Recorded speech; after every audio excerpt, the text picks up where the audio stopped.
Hey everyone, and welcome to this explainer. Look, if you've ever found yourself just lying there, staring up at the ceiling in the middle of a bench press set, totally frustrated, wondering why your chest just isn't growing despite all the heavy lifting, well, you are in the exact right place. Today, we're jumping into the ultimate science-backed masterclass on how to absolutely smash through those stubborn plateaus and build a stronger, much more defined chest. We're completely tossing the bro science out the window today. Instead, we're looking strictly at the anatomy, the biomechanics, and the proven programming that actually drives real muscle growth. Okay, let's look at our roadmap for today. First up, we've got the chest building blueprint.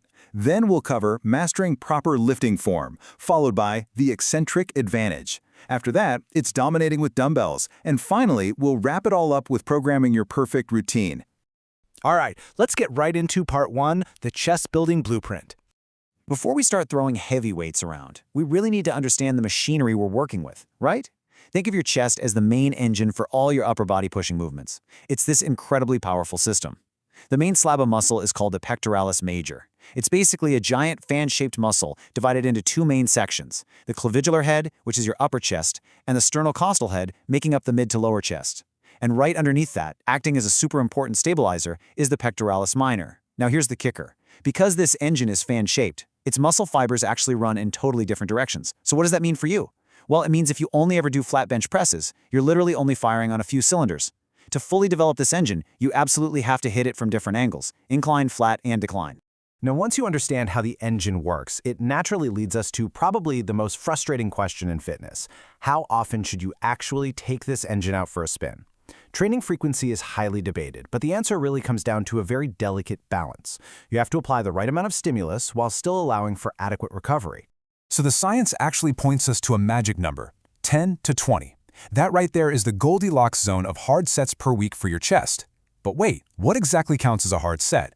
This means taking the muscle really close to muscular failure.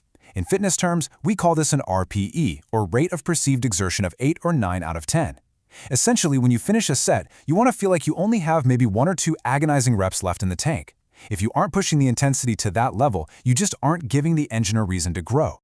Now, what's really interesting about this is how your ideal training frequency shifts depending on your experience level. When you're a beginner, your muscles are highly sensitive to weight training. So hitting the chest just 1 to 2 times a week is plenty, basically because you're just greasing the groove. Plus, one intense session triggers muscle protein synthesis, which is the actual biological process of muscle repair and growth for a whopping 48 to 72 hours. But as you become an intermediate lifter, your body kind of adapts. Hitting the muscle 2 to 3 times a week becomes this absolute sweet spot to keep that protein synthesis turned on without totally burning out. Advanced lifters might even push it to 3 or 4 times a week, but honestly, that requires serious precision in managing joint stress.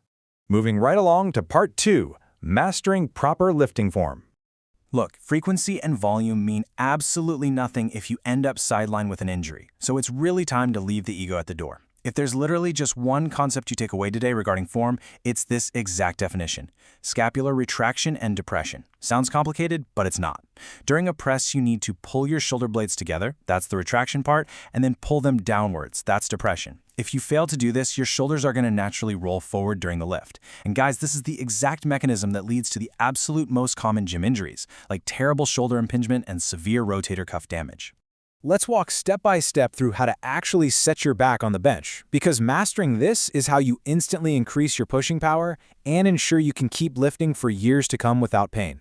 Step 1. Always warm up your shoulder mobility. Step 2. As you actually lie down on the bench, physically squeeze those shoulder blades together and firmly tuck them down towards your hips. Step 3. Maintain this incredibly tight upper back throughout the entire set. Your back should feel like it's glued to the pad. And Step 4. Practice this with really light weights first until it just becomes second nature. I really want you to remember this powerful metaphor. The back acts as the scaffolding for your chest. This is so important to keep in mind. A massive chest on a weak back is just a total recipe for disaster. It literally pulls your shoulders forward, gives you that permanent caveman posture, and it absolutely destroys your joints over time. So the rule of thumb here is for every single set of pushing you do, you should really be aiming for a matching set of pulling. Think rows or pull downs, just to keep that scaffolding strong and balanced. Let's dive into part 3, the eccentric advantage.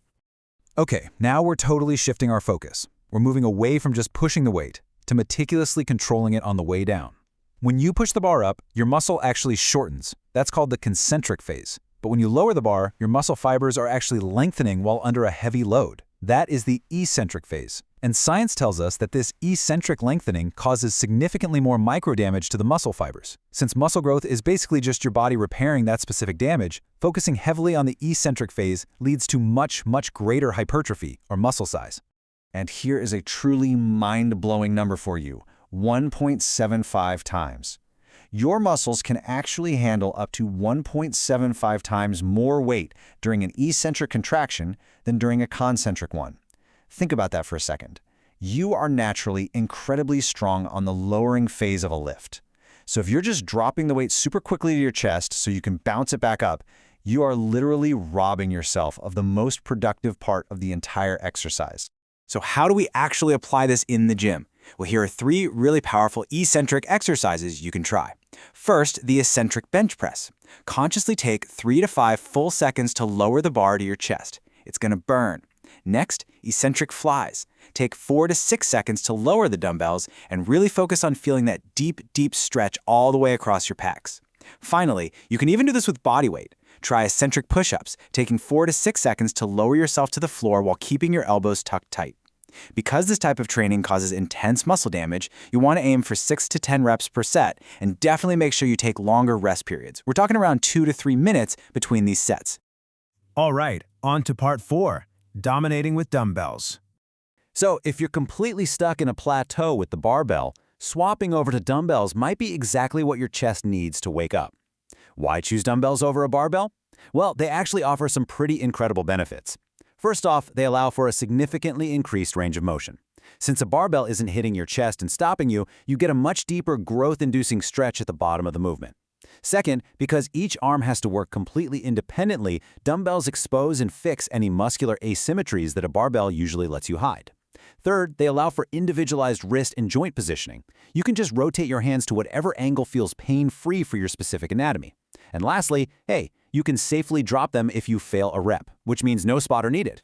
To structure a perfect dumbbell session, you really just follow a simple logic. Step 1, you always want to start with 1 or 2 heavy compound presses, like a flat or incline dumbbell press. You do these early on while your coordination and energy levels are at their absolute peak. Step 2, you finish the session with 1 or 2 isolation movements, like flies or pullovers, to truly burn out the muscle fibers. And step 3, ensure you train across the entire 5 to 30 rep spectrum throughout your training week. Using heavy weight for low reps builds your foundational strength, while moderate weight for higher reps drives all that blood and nutrients right into the muscle for growth. And that brings us to part 5, programming your perfect routine. This is the part where we take all the anatomy and all those biomechanics we just talked about and forge them into a real, actionable weekly plan. Depending on your experience level, you need to find where you belong. If you're a beginner, or honestly, if you just have a super busy schedule, a 3-day full-body split is fantastic. You're hitting the chest 3 times a week, but with low volume per session. If you're more of an intermediate lifter, the 4-day upper-lower split is brilliant. You train your chest twice a week, which allows you to split the overall volume up. This means instead of absolutely exhausting yourself with 15 sets on a Monday, you do 7 high-quality sets on Monday and 7 more on Thursday. It keeps the intensity high without totally frying your central nervous system. And for the really advanced lifters out there, the 6-day push-pull leg split offers incredible precision. But listen, no matter which of those splits you choose, there's one absolutely non-negotiable rule that governs all of this: progressive overload. If you want your chest to grow, you literally have to constantly demand more from it. You must increase the weight, add more reps, increase your overall volume, improve your technique, or even just decrease your rest times between sets. You take this relentless pursuit of progress and combine it with stellar nutrition, specifically ensuring you're providing your body with the proteins necessary for both your muscles and, crucially, your tendons to fully recover, and long-term growth is basically guaranteed. Which leaves us with one final, incredibly important question for you to ponder before your very next workout. Next time you lie down on that bench, will you focus on the deep, deliberate squeeze of the muscle, or will you just chase the noisy clank of the heavy plates to feed your ego? Leave the ego behind, start applying the science, strictly control the eccentric, and watch your progress absolutely skyrocket. Thanks so much for joining me on this explainer, and hey, enjoy your next chest day.